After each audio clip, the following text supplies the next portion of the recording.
Trump अब Iran युद्ध से निकलने का सेफ पैसेज खोज रहे हैं। कैसे ईरान युद्ध भारत के पड़ोस तक आ गया है और ईरान ने क्यों कहा है कि वो 8 साल तक युद्ध लड़ सकता है, आज आपको सब बताऊंगा।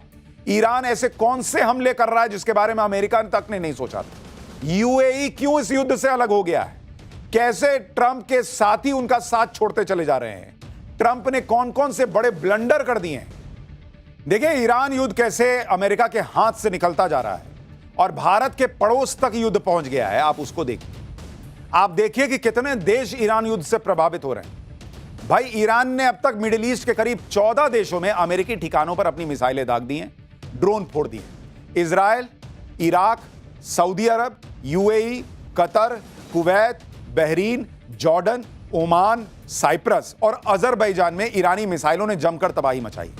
वहीं नेटो देश तुर्की के ऊपर से ईरानी मिसाइलें उड़ने का दावा है, जिसे तुर्की ने इंटरसेप्ट करके आसमान में ही फोड़ दिया। जबकि लेबनान में इजराइल ईरान के प्रॉक्सी कहे जाने वाले हिजबुल्लाह के ठिकानों पर मिसाइलें बरसा रहा है। अमेरिका ईरान युद्ध की आंच भारत की सरहद तक आ पहुंची। कल अमेरिका ने हिंद महासागर में ईरान के एक वॉरशिप आइरिस डेना को डुबो दिया। इस हमले में अब तक ईरानी नेवी के 87 जवानों के शव बरामद हुए हैं। अमेरिकी सबमरीन ने श्रीलंका के पास इस जहाज पर अटैक किया था। ईरानी शिप आइरिस डेना पर हमले के इस वीडियो को देखकर साफ पता चलता है कि शिप पर पानी के भीतर से मिसाइल अटैक हुआ था और धमाका इतना तेज था कि पानी की लहर करीब 50 फीट ऊपर तक उठी। देख रहे हैं आप, इस तरह से हमला हुआ है और कहा जा रहा है कि यूएस सबमरीन ने अपनी MK-48 टॉर्पीडो से इस शिप पर हमला किया था। आइरिस डेना उन 19 विदेशी वॉरशिप में से एक था जो भारत मेहमान बनकर आया था। इन जहाजों ने 17 और 18 फरवरी को विशाखापत्तनम में हुए इंटरनेशनल फ्लीट रिव्यू में हिस्सा लिया था। राष्ट्रपति द्रौपदी मुर्मू ने INS सुमेधा से इस फ्लीट को रिव्यू किया था। भारत के साथ मिलिट्री एक्सरसाइज में हिस्सा लेने के बाद ईरान का यह जहाज वापस अपने देश लौट रहा था। जब यह श्रीलंका के पास उसके तट से करीब 40 किलोमीटर दूर था, उसी वक्त अमेरिकी सबमरीन ने इस पर मिसाइल दाग दी। दावा है कि ईरानी युद्धपोत पर न मिसाइलें थीं, न ड्रोन था, यह बिल्कुल निहत्था था। इसलिए सवाल उठ रहे हैं कि इस जहाज से अमेरिका को फिलहाल कोई खतरा नहीं था, तो फिर अमेरिका ने इसको क्यों डुबा दिया बॉस?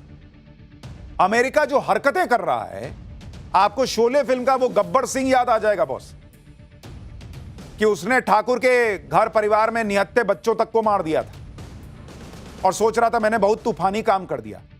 डोनाल्ड ट्रंप ने वही किया है, अमेरिका ने वही किया है कि वहां निहत्थे सैनिकों को तुमने बीच समंदर में मार दिया और अपने आप को चीता समझ रहे हो। वो तुमसे लड़ रहे थे क्या?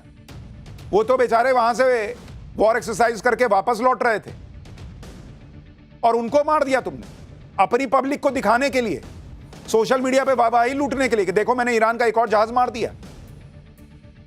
आप सोचिए डोनाल्ड ट्रंप कितना घबराया हुआ है बॉस, कि उसको इधर उधर जो मिले उसको मार के अपने लोगों को दिखाना है कि देखो मैं कुछ तो कर रहा हूं। ईरानी शिप पर हुए हमले के बारे में इंडियन नेवी का भी रिएक्शन आ गया है। भारतीय नौसेना का कहना है कि जब अमेरिका ने ईरान के शिप पर हमला किया तब उन्हें SOS यानी संकट का मैसेज मिला था, जिसके तुरंत बाद बचाव अभियान शुरू कर दिया गया और INS तरंगिनी जो उस साइट के पास मौजूद था उसे रेस्क्यू ऑपरेशन के लिए भेजा गया। वहीं INS इच्छक लापता लोगों के सर्च ऑपरेशन में लगाया गया है। अब आपको ग्राफिक्स के जरिए बताता हूं कि इस जहाज पर अमेरिकी सबमरीन ने कब, कहां, कैसे हमला किया। देखिए ईरान का यह जहाज विशाखापत्तनम पोर्ट पर खड़ा था। यहां से श्रीलंका के आगे से होता हुआ अरब सागर की तरफ मुड़ा। इसी वक्त वहां यूएस नेवी की सबमरीन घात लगाकर बैठी हुई। उसने टॉर्पीडो से अटैक कर दिया और ईरान का यह जहाज 2 टुकड़ों में बंटकर डूब गया। अपने निहत्थे जहाज पर अमेरिका के इस हमले पर ईरान तमतमाया हुआ है। ईरान के विदेश मंत्री अब्बास अरागची ने कहा है कि उनके वॉरशिप डुबोकर अमेरिका ने बहुत बड़ी गलती कर दी।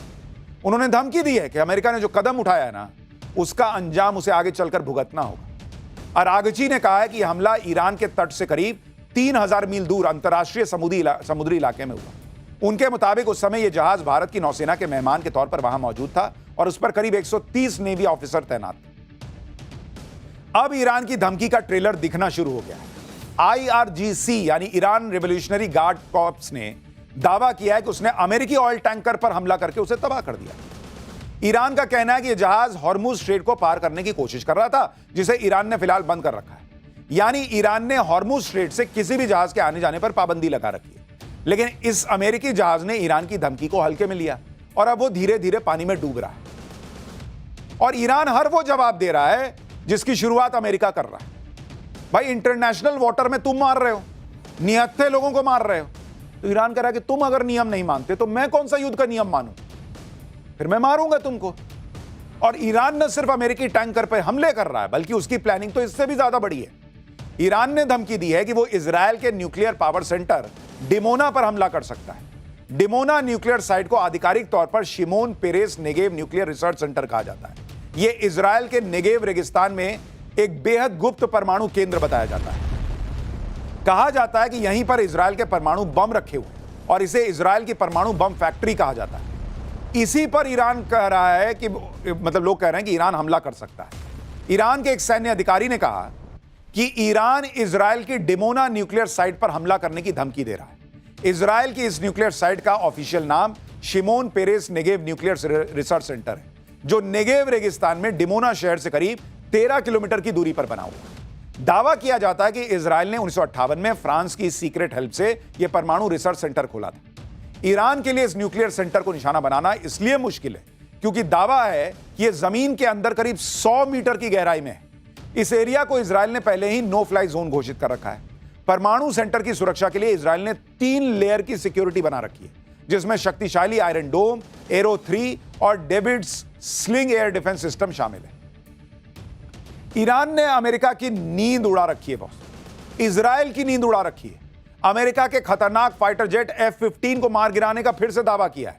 हालांकि अमेरिका ने इन खबरों का खंडन किया है। ईरानी न्यूज एजेंसी ने एक वीडियो जारी किया जिसमें एक फाइटर जेट आसमान से पहाड़ियों में गिरता दिख रहा है। ईरान का दावा है कि यह अमेरिकी फाइटर जेट है। ईरान की बैलिस्टिक मिसाइल ऐसा मार रही है कि उनके सामने 5-5 लेयर के एयर डिफेंस सिस्टम फेल हो जा रहे हैं बॉस।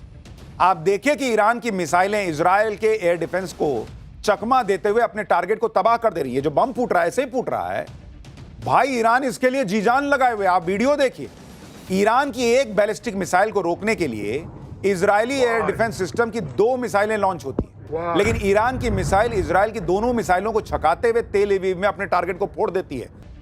देखिए, एक बात समझिए, ईरान अकेला लड़ रहा है बॉस, अकेला। और इधर उसके सामने उसके पड़ोस से लेकर उधर इजरायल तक अलग अलग लेयर के डिफेंस सिस्टम मौजूद हैं।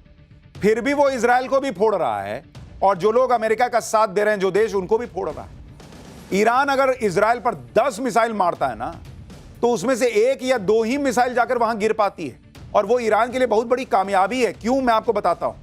क्योंकि ईरान की मिसाइल्स को मल्टी लेयर एयर डिफेंस का सामना करना पड़ रहा है। कैसे हो रहा है आपको दिखा रहा हूं। देखिए, ईरान की मिसाइल जब निकलती है ईरान से, तो सबसे पहले तो उसको इराक रोकता है, क्योंकि वो पड़ोस में है। तो उधर से इजरायल तक पहुंचने के लिए पहले इराक से गुजरेगी, इराक रोकता है, वहां पे अमेरिका रोकता है।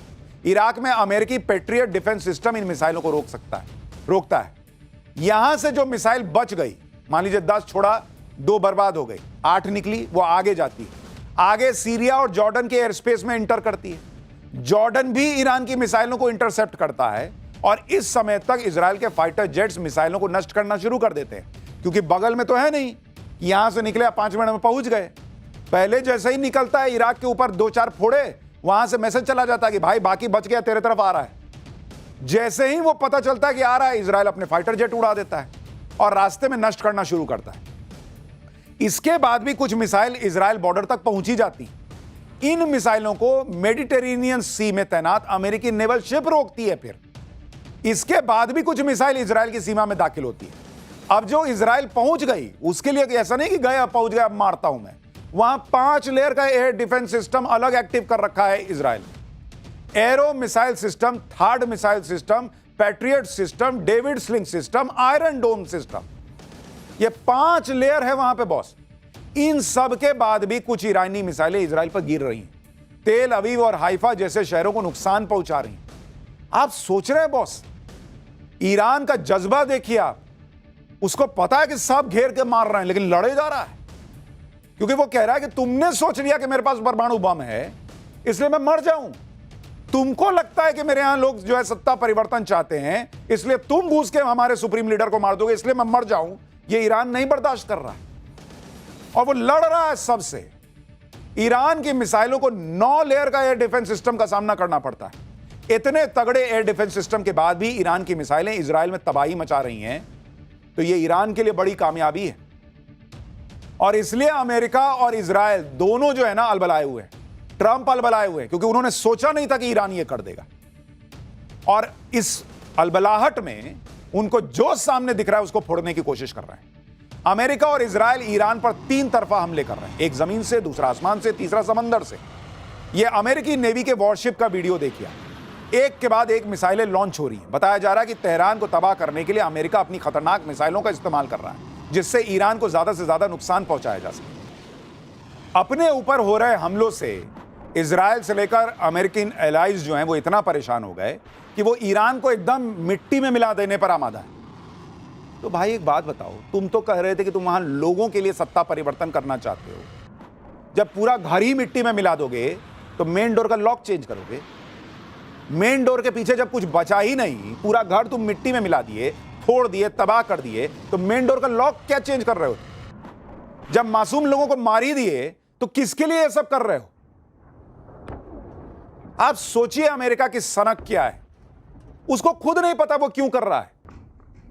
और मैंने आपको पाठशाला में बताया था कि डोनाल्ड ट्रंप अपने ऊपर जो आया है ना कि भाई ये आदमी पे सुप्रीम कोर्ट ने कह दिया कि पैसा लौटाओ दुनिया भर का, अप्रूवल रेटिंग आज की डेट में माइनस में चल गई है। ये करोगे तो माइनस में ही ना जाएगी। आप देखिए कि अमेरिका और इजराइल के हमले से ईरान धुआं धुआं हो रखा है। यूएस ने ईरान के सनंदाज में कई बड़े हमले किए हैं। ये तुम जो कर रहे हो अमेरिका, ये तुम ईरान में खुशहाली लाने के लिए कर रहे हो। कुर्दिस्तान प्रांत में इमाम अली मिलिट्री बेस को तबाह कर दिया अमेरिका ने। पूरा इलाका धमाकों से कैसे थर्रा रहा है आप देखिए जरा। ईरान की राजधानी तेहरान में अमेरिका और इजराइल ने मिलकर कमर तोड़ एयर स्ट्राइक, रात के अंधेरे में तेहरान पर बड़े बड़े बम गिरा दिए, जिसके बाद तेहरान में भयंकर नुकसान हुआ। आप सोचिए दुनिया की क्या हालत हो रखी है कि दुनिया में कोई डोनाल्ड ट्रंप से पलटकर नहीं पूछ रहा कि एक बात बताओ, अगर तुम परमाणु बम फोड़ने निकले हो तो रिहायशी इलाके में क्या बम गिरा रहे हो? वहां फ्लैट नंबर 4/320 में जो है वो तुम्हारा परमाणु बम रख के बैठा है क्या ईरान? और तुम सत्ता परिवर्तन करने निकले हो तो ये किसका घर गिरा रहे हो, किसको मार रहे हो? नहीं, अमेरिका मार रहा है। और इसलिए ईरान जो कर रहा है ना, वो दुनिया के लिए मैसेज है कि अमेरिका की इस गुंडागर्दी, इसका जवाब देना होगा। अमेरिका इसलिए ताबड़तोड़ हमले कर रहा है क्योंकि ट्रंप जल्दी से जल्दी इस युद्ध को खत्म करना चाह रहे हैं, क्योंकि युद्ध का एक एक मिनट अमेरिका की जेब ढीली कर रहा है। अमेरिकी ऑपरेशन एपिक फ्यूरी के पहले 24 घंटे में $779 मिलियन यानी करीब 7,139 करोड़ रुपए खर्च हुए। युद्ध शुरू होने से पहले सैन्य तैयारी में ही $630 मिलियन यानी करीब 5,773 करोड़ रुपए खर्च हो चुके हैं। सैन्य तैयारी और पहले दिन के हमले की लागत मिलाकर 12,830 करोड़ रुपए खर्च हो चुकी। यूएसएस गेराल्ड आर फोर्ड युद्धपोत और स्ट्राइक ग्रुप की एक दिन की लागत करीब 60 करोड़ रुपए आती है। अमेरिका ने फारस की खाड़ी में 2 युद्धपोत तैनात किए हुए, जिनका रोजाना का खर्चा 130 करोड़ रुपए आ रहा है। ईरान युद्ध पर अमेरिका का लगभग $65 बिलियन यानी करीब 6 लाख करोड़ रुपया खर्चा हो सकता है, ऐसा माना जा रहा है। अगर युद्ध 2 महीने से ज्यादा चल गया तो यह खर्च $200 बिलियन यानी करीब 18 लाख करोड़ रुपए से ज्यादा हो सकता है। इसके अलावा अमेरिका जो नुकसान हो रहा है वो तो अलग है, जैसे ईरान ने अमेरिका का $1 बिलियन का रडार उड़ा दिया। अमेरिका के 3 F-15 फाइटर जेट तबाह हो चुके हैं। अमेरिका में तो युद्ध का खर्च बताने के लिए एक वेबसाइट शुरू कर दी गई है, जिसमें युद्ध का खर्चा कितना हो रहा है वो पर सेकंड डिटेल पब्लिक को दी जा रही है। हर सेकंड पब्लिक देख सकती है कि देखो ट्रंप तुम्हारा कितना पैसा उड़ा रहा है। इसी तरह से इजराइल पर भी युद्ध का बोझ बढ़ रहा है। इजराइल 2023 के बाद से ही युद्ध में, पहले हमास के खिलाफ, अब ईरान के खिलाफ जंग लड़ रहा है।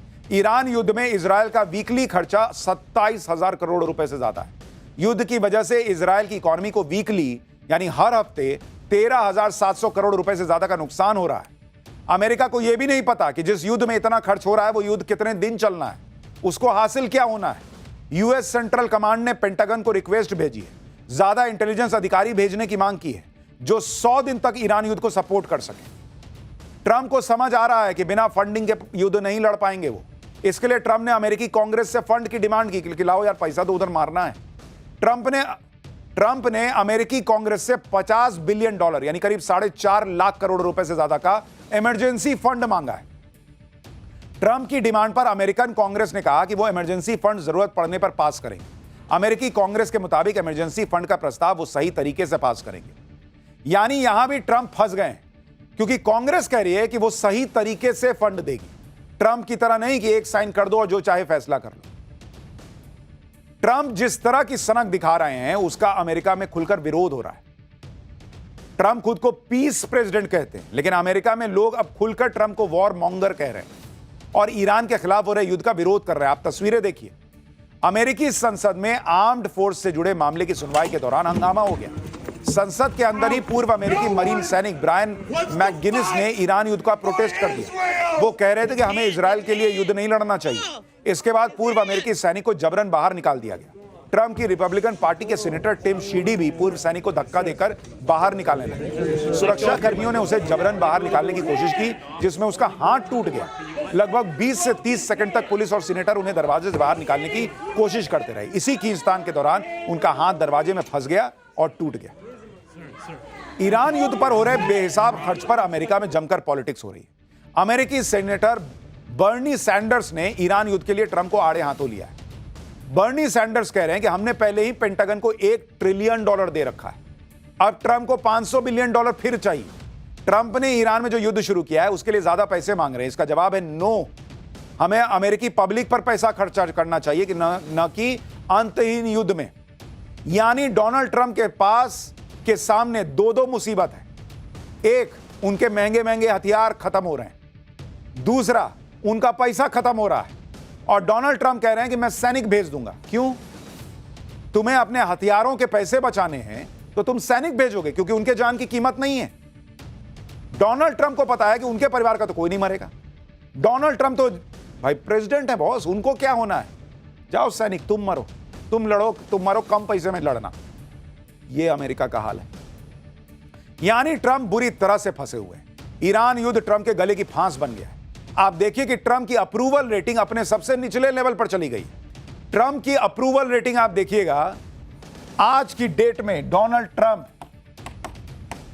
की अप्रूवल रेटिंग, यानी कितने लोग उनके काम को पसंद कर रहे हैं अमेरिका के अंदर, यह रेटिंग आती है। यह आज की डेट में -19 हो गई है बॉस, नेगेटिव। जो बाइडेन से भी खराब मामला है। लोग कह रहे हैं कि जो बाइडेन की तो चलिए उम्र हो गई थी, बाएं जाना होता तो दाहिने जाते थे, साइकिल से गिर जाते थे, स्टेज से गिर जाते थे। यह आदमी तो नजरों से गिर गया है। -19 अप्रूवल रेटिंग है बॉस। ज्यादातर मुद्दों पर नेगेटिव रेटिंग देखने को मिली है। महंगाई में -35, टैरिफ में -27, इकोनॉमी में -23, विदेश नीति -20, रोजगार -13। अमेरिका की पब्लिक कह रही है कि किसको बना दिया यार प्रेसिडेंट। ट्रंप की मुसीबत यह है कि युद्ध तो उन्होंने शुरू कर दिया, खत्म कैसे होगा उनको पता ही नहीं। वो तय ही नहीं कर पा रहे, क्योंकि ईरान ने तो ठान लिया है कि भले हम बर्बाद हो जाएं, लेकिन आखिरी वक्त तक लड़ेंगे, पीछे नहीं हटेंगे। ट्रंप ने पहले ईरान युद्ध के खत्म होने के लिए 4 हफ्ते का अनुमान लगाया। 4 हफ्ते में अमेरिका अपना टारगेट अचीव कर लेगा, उन्होंने सोचा था। लेकिन युद्ध जिस तरह से फैल रहा है, ये एंडलेस वॉर दिख रहा है लोगों को। ईरान ने जनरल क्यूमर्स हैदरी ने कहा है कि ईरान अपना मकसद पूरे होने तक यह जंग नहीं रोकेगा। यह लड़ाई कितने दिन चलेगी इससे ईरान को कोई फर्क नहीं पड़ता। ईरान पहले भी 8 साल लंबी जंग लड़ चुका है, इसलिए हम इस लड़ाई से डरने वाले नहीं। ईरान कह रहा है कि यह जंग तभी खत्म होगी जब ईरान अपने टारगेट हासिल कर लेगा और दुश्मन को अपने कदम पर पछताना पड़ेगा। ईरान में तो इस समय अमेरिका और इजराइल के खिलाफ भयंकर प्रोटेस्ट हो रहा है। ईरान की सरकार और वहां की सत्ता, यह ईरान का अंदरूनी मामला है। ईरान के लोग इस बात से गुस्से में हैं कि अमेरिका और इजराइल होते कौन है रिजीम चेंज करवाने वाले। यानी जिस ईरान को तोड़ने निकले थे डोनाल्ड ट्रंप, वो और एकजुट हो गया है। वहां पब्लिक इकट्ठा हो गई है, उनका राष्ट्रवाद जाग रहा है। तुम कौन हो यार, हमारा ठेका लेकर बैठे हो कि तुम जो है वो सत्ता परिवर्तन कराओ। यानी डोनाल्ड ट्रंप, उनकी पब्लिक उनको नेगेटिव रेटिंग दे रही है। उनके सांसद कह रहे हैं कि पैसा नहीं देंगे, लड़ना है तो लड़ो, जाओ, हम पैसा नहीं देंगे। और उनके एलाइज, भाई यूएई ने इस युद्ध से खुद को अलग कर लिया। उन्होंने कहा कि भाई हम युद्ध में नहीं है, काहे हमको मार रहे हो तुम। स्पेन ने कह दिया कि हम नहीं साथ देंगे इस आदमी का, इसके देश का। यह हाल हो गया डोनाल्ड ट्रंप।